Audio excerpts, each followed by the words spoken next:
Hello, and welcome back to A Journey to King's Cross, a Harry Potter book podcast.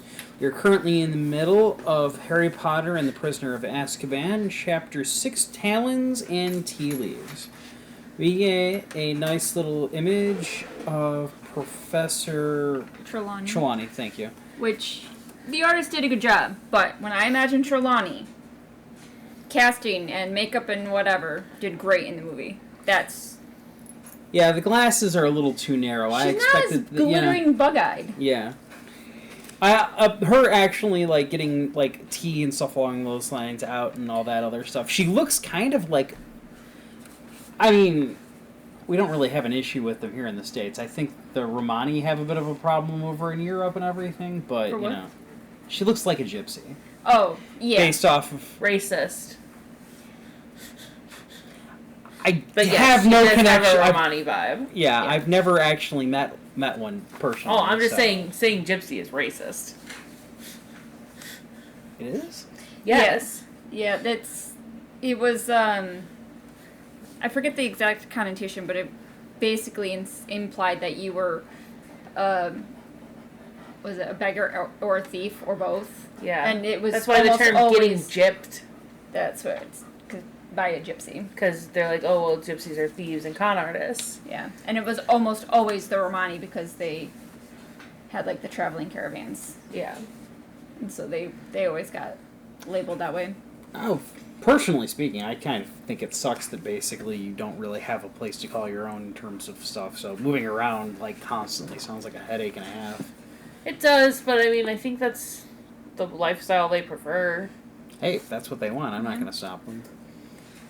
As to thieves and crooks, we put one in office, so you're more than welcome around here.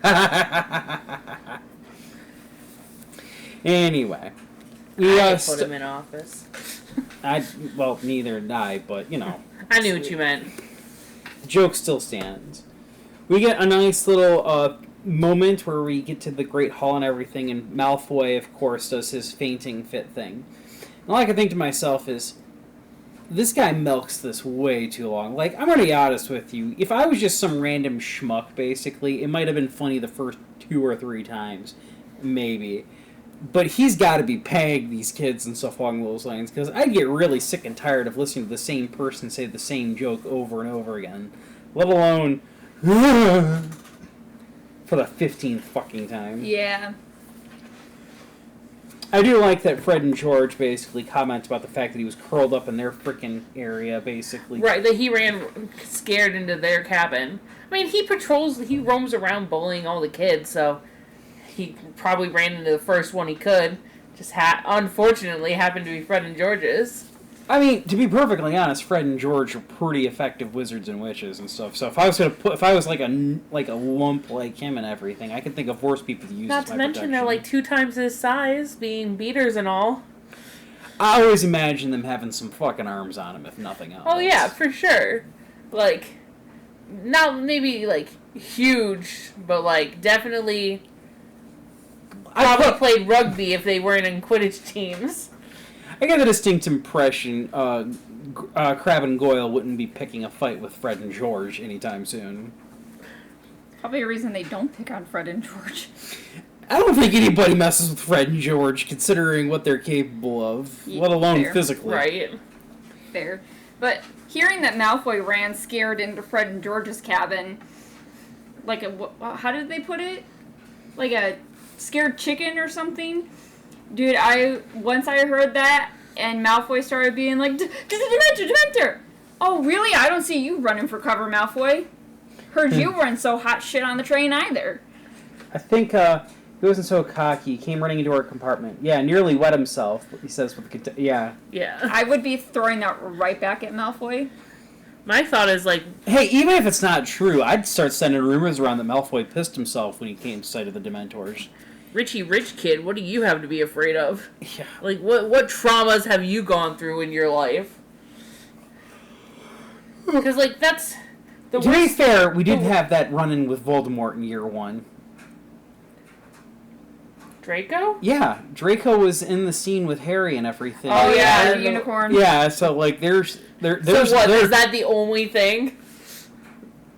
I mean, that's the only scary. thing. I mean, yeah, Yeah, I mean, you get the general gist of it. I'm sure we like. The worst trauma you've gone through, the worst Dementors affect you. So the happiest person alive. If you've never gone through any trauma, are you good? I mean, good luck finding a person who has no trauma. A baby. That's not true. They're traumatized by not getting what they want when they need it. Birth is traumatizing for them too. I would imagine. I've never really seen one come out happy. That's valid. Mostly angry potatoes. Always angry, red, wrinkly potatoes. Anytime somebody asks me, oh, look at my baby, aren't they cute? I'm like, yeah, they're so cute. It looks like every other baby I've ever seen ever. There was a reason our toddler's nickname is Potato. Potatoes. Oh, brother. Boil them, mash them, stick them in a stew. We keep this up, we are going to end up doing Lord of the Rings next. Anyway, we do end up running into a minor character throughout the course of this book. I don't think he ever gets brought up again after this, but Sir Cadogan, the knight and the painting and everything. He definitely gets brought up again in this book. I didn't. Oh, did you say I outside said the of this rest. book? Yeah, outside of this book. I think so. Really?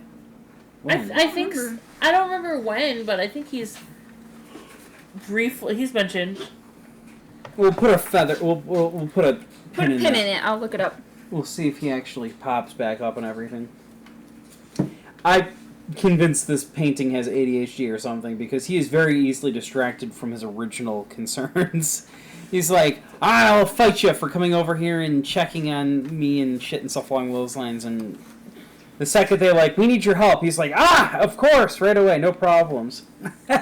Don't forget, Ron calls out, we also get the first look at Hermione's schedule. You've got 3 classes at once. How are you supposed to be in 3 classes at once? I love how Ron, over the course of this book, is so hung up on this, but Harry's just sort of like, eh. Harry's just like, I don't know, she'll do it. I don't know, I don't care. She was in 3 classes at once. Oh, wait. Harry could not give less of a shit about what Hermione is doing. It's like, alright, look. Well, as long as she's capable of helping out with my homework, I don't care if she's doing every single class in school at once. Right. Oh, Harry's just like, getting on with my day. But yeah, imagine, like, it still doesn't make any sense that Hogwarts doesn't have a map. I feel like some sort of pamphlet with the map and everything would be very much appreciated. Or at least, hey, to get here, follow these steps. If you've hit this portrait, you've gone too far. Yeah. We definitely should have a map. Sorry, I'm looking up. As a person who Sir writes, Duggan. though, I could only, like, that would be so annoying to take the first, like so many books in and basically, alright, I need to map everything out and everything. It's not necessarily, like, Not that you have to do that, but, like, just the fact that, like, man, these kids are getting lost all the time. But I do think that after a point they figure things out enough where them getting lost is no longer an issue. Unless the whole point is to ask the portraits where to go. I feel like a ghost would be better help, to be perfectly honest. I feel like maybe, but a ghost would also walk through walls most of the time.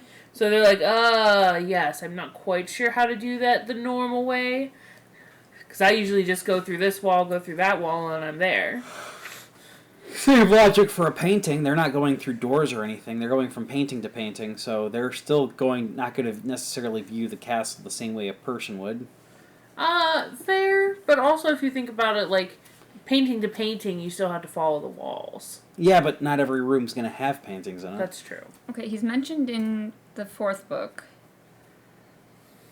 It says, for the Order of the Phoenix appears in portraits. Is that a movie thing or an actual book thing? So, appearances. Prisoner of Azkaban, first appearance appears in portraits. Prisoner of Azkaban film appears in portraits. Video game. So, okay, I was looking, like, glossing over where it said film or video game. So it says, Prisoner of Azkaban, Goblet of Fire mentioned only. Order of the Phoenix appears in portraits. Deathly Hallows appears in portraits. And that's supposedly for the books. Oh yeah, because it doesn't... I feel like Sir Cadogan is his portrait gets blasted, or he's avoiding getting blasted. Oh yeah, I think there was which is kind of odd considering I think they weren't. I think the astronomy tower was the tower. Whatever. We'll get to it when we get to it and everything. Yeah. Of course, we get the introduction of Trelawney, the poor woman who sees all, knows all, but nobody freaking believes. Oh my god. What? No, just I don't think it's either her middle name or it's one of her ancestors is named Cassandra. Yeah. Like Troy. Yeah. Always right, never believed. Yep. Nobody listens to Cassandra. Man, Odysseus should have met Cassandra.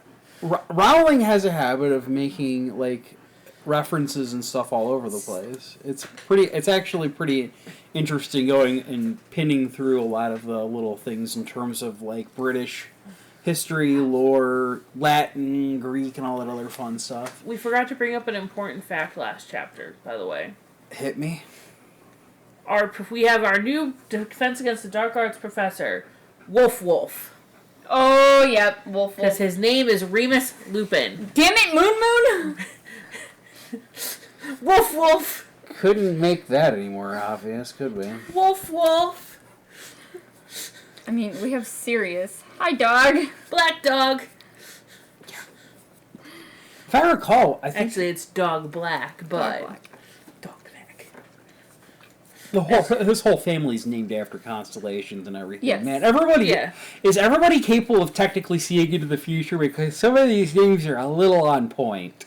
I mean, I think Draco's technically a constellation, too. Mm-hmm. And his son, Scorpius, I believe. Yep. Not his dad, though. No, because it comes from Narcissus. Yeah, It's it's a black family a black tradition. family Yeah. tradition that has now been thoroughly infected the Malfoy family line, since the black line does not sadly survive. Well, Unless there's one in France somewhere. I mean, technically, you're right. It doesn't survive by the male name, but the females have continued the line, sort of. Because technically, Teddy is also a black. Yeah. Because Nymphadorus. Yeah. Yeah, but it's not like, the name itself is as good as dead. I know. Anyway. Unless, of course, Teddy decides to take on the name at some point in time in the future. Doubt. Blacks were family traders. Or were wizard traders. Eventually. Oh, I'm sure there's some descendant of his that would eventually take the name or something along those lines. But we get some of her predictions, which we'll have to come back to again later when they bring them up. But Pavarti Patel, beware red-haired man. Wrong twin, but yeah, pretty much. Let's see. One of our own will leave. I think Hermione Around Easter, so I knew Hermione ended up, will eventually leave the divination class, but I didn't think she waited that long to leave. You only have, 4 weeks left of school. Yeah. I am kind of surprised she doesn't just finish the class off, but I guess Right. she just, I'm done. Had enough. Yeah. Ron, of course, breaks his teacups. No, Neville. Yeah, Neville. I knew that. To be fair, Hermione does have a point that a lot of the things that she's predicting are things that you would pick up on just being around the school on a regular basis. Neville is pretty damn well known for his clumsiness and stuff along those lines. Harry's entire history is basically an open book to the wizarding world, much to his own annoyance. But you get the general gist that a lot of those things Hermione can poke holes in. And technically speaking, any type of fortune telling and stuff along those lines is always going to be relatively vague. Yeah, it's usually vague or you give them hints and you didn't realize. You give them more information than you think you do. Let's just say Sherlock Holmes would be one heck of a fortune teller if you ever had the interest. Right. But let's see. What are the shapes that Ron thinks he sees? A bowler hat. Yeah, you're gonna work for the Ministry. Acorn. the ministry thing is actually hilariously pretty spot on. He does, yep, and he does get a windfall, some unexpected gold. Not this year though. Not this year. Which again, let's see what a club that's not the same as a bowler hat or an acorn, but unless they mean club the shape like the suit of cards, then that could be similar to an acorn. But then he gets the skull, which skull was the next one, yeah. Of course, he has danger in his path. It's Harry Potter. What do we expect? Of course, he's been attacked. Honestly, if she's been paying attention the past 2 years, Harry getting attacked. To be perfectly honest, you could probably, I think you could put money on the Defense Against the Dark Arts teacher being involved in some way, shape, or form as well. Right.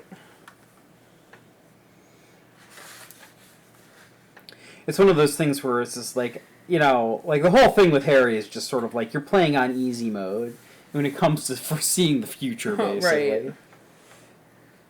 I do find it kind of amusing though, the whole scene and stuff. And Harry is just horrible at this and stuff. He's like, it's kind of funny is that Percy put so much emphasis on the future sight and stuff along those lines and everything. When you actually get into the class, this has very little difference. Focus. Yeah, this is very little difference between Muggle fortune telling and actual wizarding fortune telling. Right. I do find it funny, though, that we finally get to see McGonagall actually kind of put her nose up a little bit. She's just sort of like, I don't speak ill of my colleagues and everything. And that basically says all you need to hear at this point. Brandy has something to say. So I was looking up the predictions or whatever that Trelawney was making at the beginning of her first class, and she tells Neville to take a blue cup, whatever, and then I was like, oh, how's your grandmother? He's like, fine. She might not be well. But I was thinking about this while we were listening to it, and I was like, but we don't hear about anything happening to Neville and his grandmother. I think the only occasion she gets mentioned up is in passing, and she broke her foot or something, I thought, at some point. But what are they going to learn how to do very shortly? He's going to put... And Neville's going to have Snape dressed in his grandmother's clothes. So they're like, that could be... her misinterpretation there. Yeah, I see your grandmother's clothes, and she just won't look like herself. To be perfectly honest, that's kind of how it can be kind of vague and stuff along those lines. Yeah, divination is not a stable branch of magic. Ironically enough, though, she's pretty dang spot on, but I chalk that up more to the fact that this is a book than anything else. It is a little weird. It's a little weird to be magical and not include some form of semi-accurate fortune-telling. Because, but also I understand how it's kind of OP'd. And they do take it seriously at the Ministry of Magic. Yeah, they've got all those prophecies and stuff. But to be fair, though, the difference between the prophecy stuff and what Trelawney's technically doing is very different. Yeah, she's not making a true prophecy. Yeah. Though, I do find it sadly very tragic is that McGonagall does make mention of the fact that every single year she at least mentions the death of a student for every single one. And all I could think to myself is, final book, battle at Hogwarts and everything. What if every student she's ever mentioned that dies in Hogwarts? Yeah, dies in that battle of Hogwarts and everything. And it really does kind of make you wonder. She's very good at predicting the future. She's not necessarily always great at predicting the time. Yeah. And she seems to be able to be fooled based off of appearances, because she does get the twins mixed up in terms of being, and stuff, because it's the wrong twin that ends up with Ron and having a bad time at the date. But I was actually looking down the list. So Pavarti, she said, told Pavarti to be aware of a red-headed man. So Pavarti and her sister Padme were dating... Padma. I think? No, it's Padma. Or Padma? I don't know. Padme is the Star Wars character. All right. Padma. I've always pronounced it that way because of Star Wars, even though I'm not a huge fan of it. It's spelled differently, though. Anyways, with Yule Ball, Ron and Harry ignored them both. And then 2 years later, Ron started going out with Lavender, and then Lavender started to ignore Pavarti because she was dating Ron. And then speaking of Lavender, so we were talking a little bit about like the thing that Lavender was going to dread would happen on the 16th of October. Right. And Hermione's like, but why would you dread something happening to your rabbit? I'm going to poke back at Hermione because they live in England. It's very countryside mostly, especially where the witches and wizards live. So yeah, foxes are a big threat. Badgers. But Well, also... not badgers, they're vegetarians, I think. And then Hermione's response was, this couldn't have happened today. But with the owls, I feel like their letters get by really fast. Yeah, it could have happened that day. But what also happened that exact night that Sirius attacked the... Sirius got in, so everyone had to go sleep in the Great Hall. Everyone was dreading Sirius breaking into Hogwarts. That's true. Oh, shit. Yeah, to be perfectly honest... She sees things happening, but she's getting her signals mixed up a little. Basically. Yeah. If she could freaking lock in, basically, she probably would be a heck of a lot more successful in terms of what she's doing. Again, is probably the whole reason why divination's a spotty branch. It's like, yeah, most of the time people are like, yeah, we can't lock in, but every once in a while, true prophecies. Even if her regular stuff is pretty spot on, all things considered. It's one of those things where it's like... It's a spot on, but not helpful. Yeah. It's just vague enough that if we try to act on it, it could end up causing a self-fulfilling prophecy. Right, which, in all fairness, Lavender should have written back home and be like, hey, make sure my bunny is is inside. Well, by her own admission, she wasn't really that worried about her rabbit.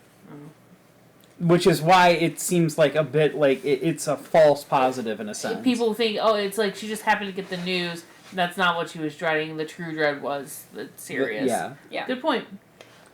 Especially since that was on everybody's radar, basically. And it probably didn't exactly help that after the fact, people were probably even more panicky because they're like, how the fuck did you get in? Yeah. Of course, then we get to the best teacher ever at Hogwarts, Hagrid. His first class. I like Hagrid. Well, I love the character. I do not know what Dumbledore was thinking when putting him in charge of students. Look, man, he's like... If Steve Irwin didn't care about the safety of other people. Not exactly the person you want teaching a class full of young students. It's like... Steve Irwin was a great dude. He taught you a lot about animals, right? But, you wouldn't want to be on the safari with him or whatever, or on the... Not a safari, but... Speak for yourself, man. It sounds like a blast, except for that one time with the hippos. Or the stingray. That would be tragic, but I've petted stingray happened with the before. Apparently, I think a couple of people have gone on record and stuff while talking about working with him and everything, and they said one of the scariest times they'd ever actually been out on safari and stuff was when they were going through a pond or a lake or something. Oh. It was filled with hippopotamus and everything as they were driving they by. are the most deadly creature in Africa. Yes, so they said that was actually, it wasn't the freaking poisonous snakes, it wasn't like some of the other, it was the freaking hippo. They move fast in the water. Here's my thing about hippos. They're vegetarians. They're not doing it to eat you. They're just doing it because they're pissed off. Yeah. Or because they can. You're terrifying. You're reinforcing my statement, though. That hippos are scary? Yes, we're on the same page. You seemed a bit confused there for a couple of seconds, and then you caught up. Nah, we're good. Hippos are terrifying. I like Hagrid and everything, but this kind of feels odd to me since he was so willing to argue with Malfoy, willing to put him in his place in year one and everything.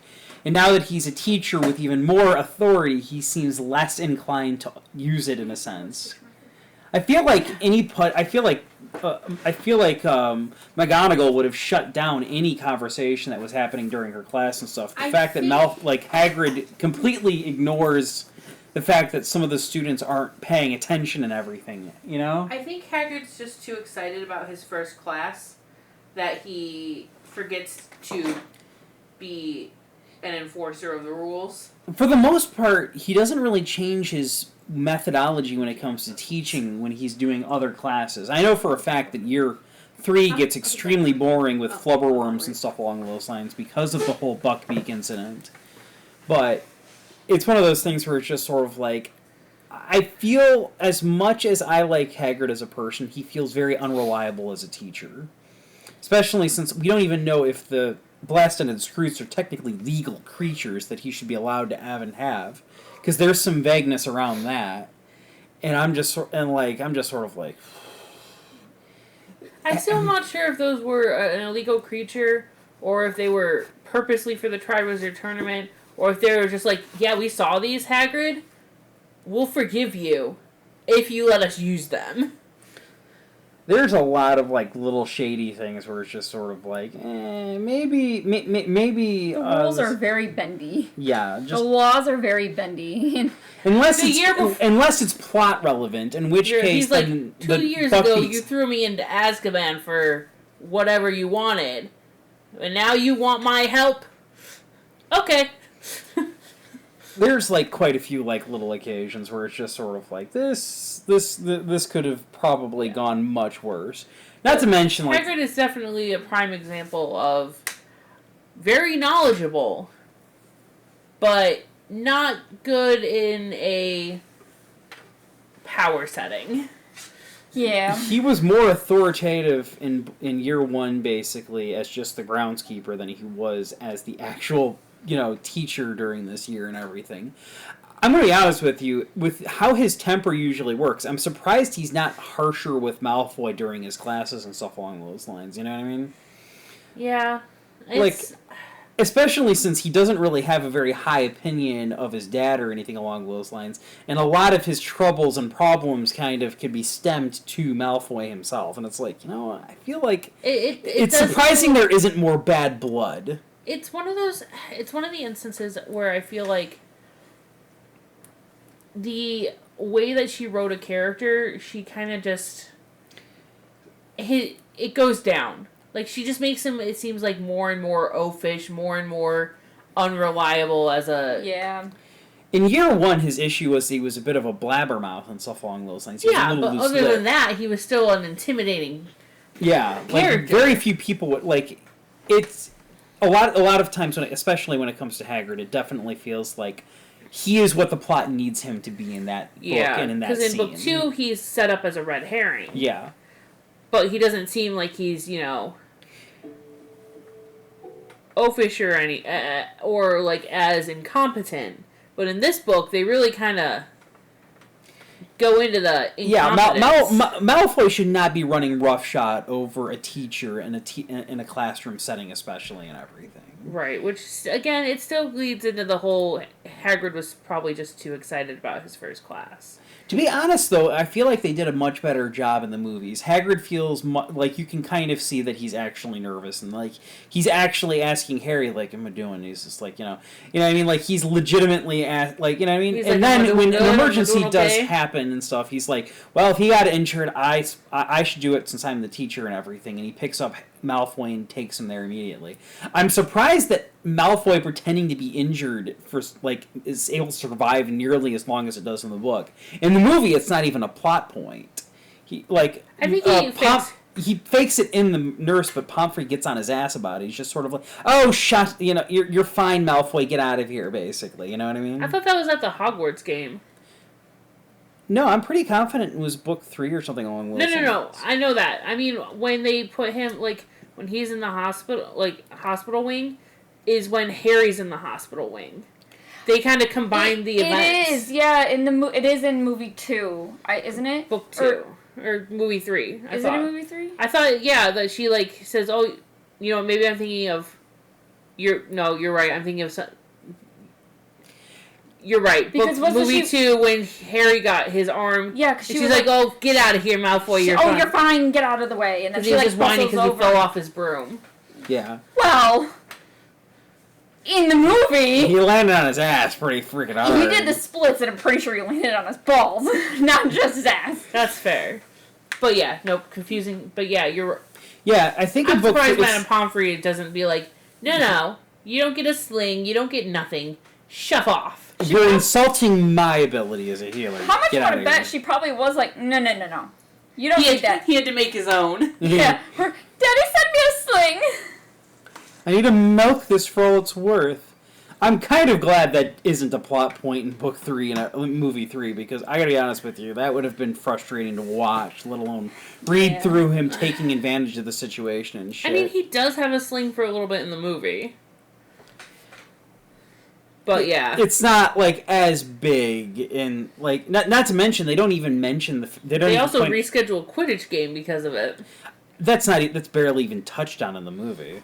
Like, you show a scene where I think Cedric gets electrocuted in the movie and everything, and that's about. He just casually electrocute another actor. In like, the fact of the matter is he seems perfectly fine after the fact too. So it's like, jeez.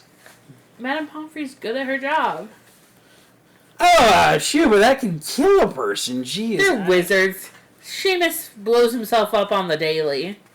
We've had this discussion multiple times of that should have killed you. How are you alive? They're very sturdy creatures, wizards. Yep. Of course, we also, get the classic, you gotta stroke them. Which, in the student's defense, it's not like they came with instructions. And you'd think that the person who wrote it would know. Who wrote it would say. Would give instructions to, like, the bookkeepers. But no. I can't, like, I have to admit though, that was a poor move on Hagrid's point, Fair, but also it's kind of a plot hole on Rowling's point of, like, it doesn't make sense that nobody except for Hagrid knows how to open these books. It's not like he wrote the book. Or did he? Oh my god, did he write the book? No, he said that he thought they were funny. Is there a book list in this? I feel like it would have been mentioned. We would have. That's something we would have been like, oh my god, Hagrid wrote this. I don't think he did. He mentioned that he thought they were funny, and that's why he picked them out. And I don't think he actually uses this book again, because I don't think there's any mention of this book past this book. But also, Hagrid's the kind of person who is so proud of everything he does that if he did write the book, he would not have been able to stop talking about it. He would have... And Harry would have gotten a free copy of it, basically. I mean, Harry did get a copy of it for free. Yeah, but he would have mentioned it in the frickin' letter. Be like, instead of you're going to need this... But that would have ruined the surprise of him being a teacher, too. It could have also... But if you were celebrating writing a book and everything, like, it wouldn't necessarily need to be a book that's in the teaching thing. He would have been like, this is the book I wrote. What do you think? Yeah. You know what I mean? Like, he would have said something. Hermione would have proofread it. Yeah, probably. Yeah. To be fair, though, hippogriffs are pretty cool. Yeah, I'm a little surprised that so many of the students, especially since there's Gryffindors in the frickin' class, they don't know what the hippogriff is? No, that too. But the fact that they're not, like, a little bit more interested, because you'd think the House of the Brave would have a couple more volunteers. Lavender was interested in them. From afar. Yeah, that's true. Nobody else besides Harry basically stepped forward, and all I could think to myself is, man, if I feel like a House of the Brave, there should have been more than just 3 people interested in volunteering. Fair, but also think about it this way. Nope, it's I refuse. An eagle as big as a horse. And? In your face. And? A regular eagle could kill me. We're not wizards. A house cat could theoretically kill me if I'm stupid enough. He's not wrong. Yeah, that's Cat scratch true. fever is nothing to joke about. I'm a freaking wizard. I went to a class about magical creatures. I want to fucking see some magical creatures, and I get the opportunity to maybe fly on one? Hell freaking yeah, let's go. That's valid. I probably would have been like, yeah, I volunteer. I volunteer as tribute. Yeah. But I'm also not afraid of horses, so... Yeah, we're not Sherlock. I'm wary of horses, but I'm not afraid of them. Cameron does not like horses. He calls them bitey bastards. I mean, they do bite. I will take a horse over a cow any day. Moo. Reasoning. So, okay, vet tech. When I was in school, I had to learn, like, the different restraint techniques and, like, how to be safe around large animals, even though I am a small animal technician. Yeah. Horses kick straight back. Mm. Cows kick out and to the side. There's more danger area with a cow. And also, cows are more likely to head down and just go for you. That's fair. And ram you. Not to say that horses won't, but horses, if they're going to come for you... Horses are more self-aware. Horses are more self-aware, but if they're going to come for you, they're not going to just run you over and gore you like a cow They're going to trot up to you like nothing, and then they're going to snap at you like they weren't even doing anything. Yeah, and if they're truly mad, they're going to stomp on you. They're not going to just plow you down like a cow. Yeah. And which of these two animals do we eat? The one that's meaner. That's true. I have no qualms about eating hamburger anymore. The spite is good seasoning. Definitely. I mean, to be fair... I can't think of anything more interesting though. or more fun than the idea of killing and eating something that was trying to kill me. I mean, you're not wrong. Beef cattle are a lot more dangerous than dairy cattle. That sounds like a horrible stereotype. It's true because dairy cattle are handled 2 or 3 times a day to get milked. Alright, fair. But anyways. People eat horses too, so... Just not here in America. That's... I mean... Not entire... In the South. Oh. It's not as common, but they do eat them. It's not necessarily uncommon. And we don't even want to go into the possibility of what goes into hot dog meat. So you know what? Or glue. Alright, Moving on. We don't eat glue. But I'm just there are people that do, okay? It's like, it's still... I don't, but it's a thing. I do like that the Gryffindors are immediately, like, pro-Hagrid. It is kind of funny how, like, the Gryffindors seem to fall in line pretty effectively when it comes to Harry's mindset and thought process when it comes towards people. Except for when it comes to Harry being the heir of Slytherin or cheating. I don't... If Harry's good, it's all good. Harry's bad, down with Harry. It's true. I don't really think I recall, like, the Gryffindors were giving him too much grief in Book 2. The only times it's really mentioned is when Fred and George are messing with him intentionally. That's true. You're right. The Gryffindors aren't as bad about it. Now, Book 1, though, when Harry loses all those points... Oh, yeah, they're pissed because they had a shot at beating Slytherin, which, you know, They still did? We still won in the end, but still, it was, like, one of those moments where it's, like, to be so thoroughly freaking robbed there, yeah, I could see why they'd be angry at him. Yeah, and then the 5th year, when the Daily Prophet starts writing lies about Harry, then most of the Gryffindors are like, no. The Gryffindors are split, I think. Like... I think Seamus is against him and Dean's for him, or vice versa. I think it's vice versa, because Dean... Oh, yeah. His mom didn't want him going back. Right. Yeah, there was, she started reading the Prophet, and it's like...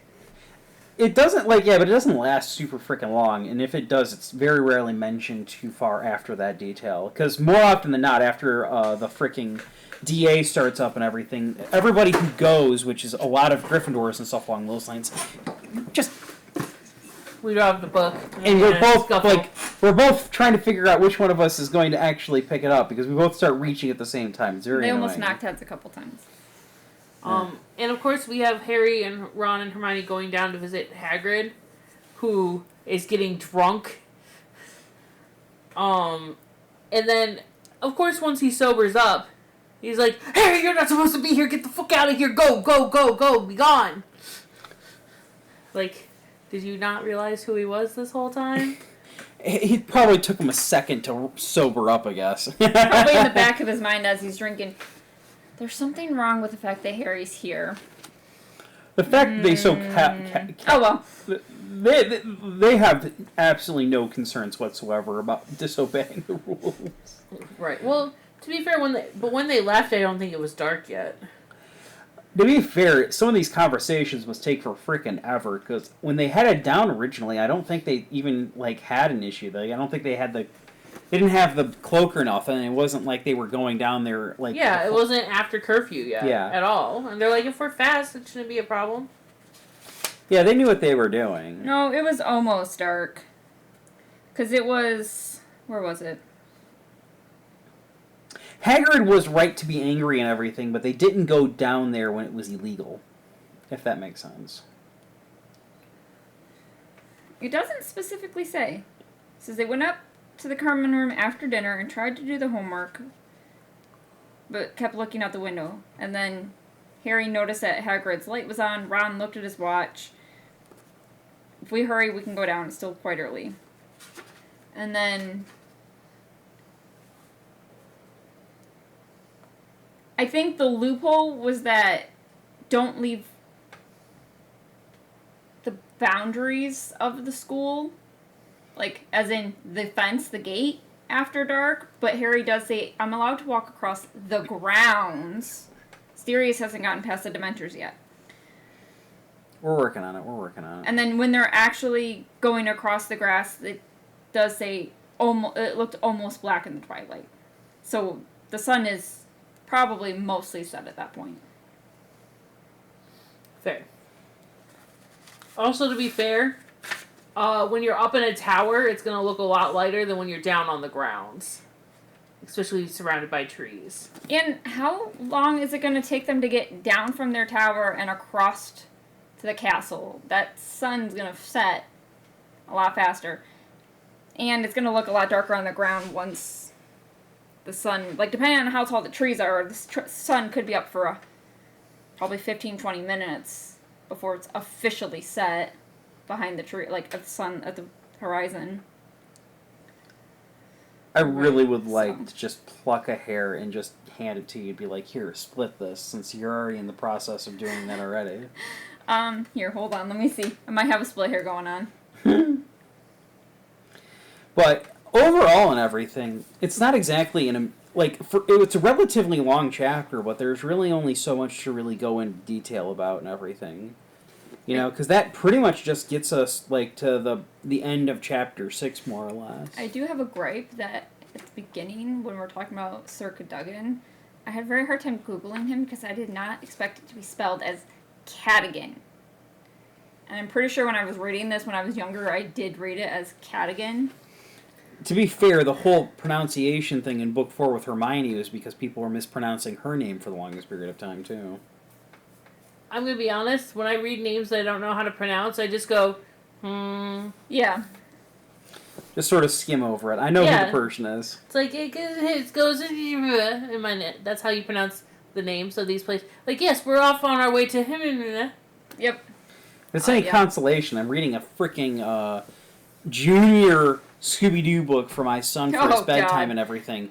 And I've going through and I'm like looking at some of these names and I'm like, They're like Russian or German or something. And I was like in the kitchen listening to this going, this is supposed to be for kids. I'm a freaking 30-year-old adult and everything, and I still have no idea how you're supposed to pronounce some of these names. But, yeah, it's pretty much the chapter, I think. Yeah, pretty much. Anybody else got anything they want to add, talk about, anything that particularly pointed out and everything?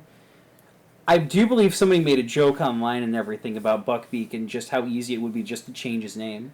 It's basically what they do in the fifth book or sixth book. They just change his name to Witherwings. Why didn't they just do that? Be like, that's not Buckbeak, but it looks just Buckbeak flew away. Well, who's this one? This is Witherwings. Witherwings, yeah, Witherwings. They're like, oh, okay, well, be more responsible with your pets and leave. Listen, I search the skies. 100% know that they could get away with this because there's no way that the Ministry of Magic is going to have the amount of registration for hippogriffs like we have for horses. Because you have to, like, mark the specific markings of a horse. Like, yes, they have a white spot 2 centimeters above the left knee. And it's 3 centimeters by 4 centimeters. Like, they have to be very specific. Horse theft is... we don't joke around with horse theft in this country. No. We also don't fuck around with tree law, either. No. A tree owns its... there's a tree that owns itself. And there's also the truth, the son of the tree that owned itself. There's plenty of trees that, if you cut it down, it's virtually impossible to regrow it due to a lot of nature changes and stuff along those lines. And so because it's impossible to replant this tree, its value is astronomical. I've heard of a lot of people who think they can do whatever the hell they want getting royally screwed over because they cut somebody's shit down on their property. Like tens of thousands of dollars. Like heirloom fruit trees. Yep.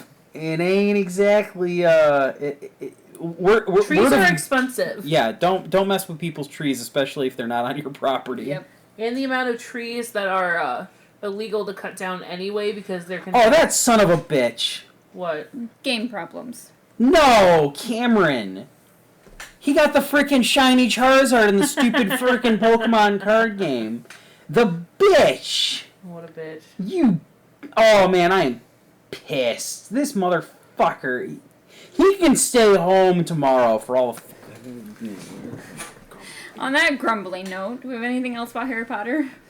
My best friend can go suck a dick. I think some of us need to wallow. I got lucky today, too. I got a shiny Lucario and everything. And I'm feeling seriously robbed. Well, you can find me on social media at Luna's Creation Corner. You can find me on YouTube at Brandywine Stitches or the rest of the socials at Hockeytown Candle Co. I'm on Twitch as Cole Sanders. I'm currently playing through Persona 3 Reloaded. Please comment, and subscribe. I would definitely appreciate it and everything. Please, he needs something to cheer him up. But until next week, keep your wands at the ready.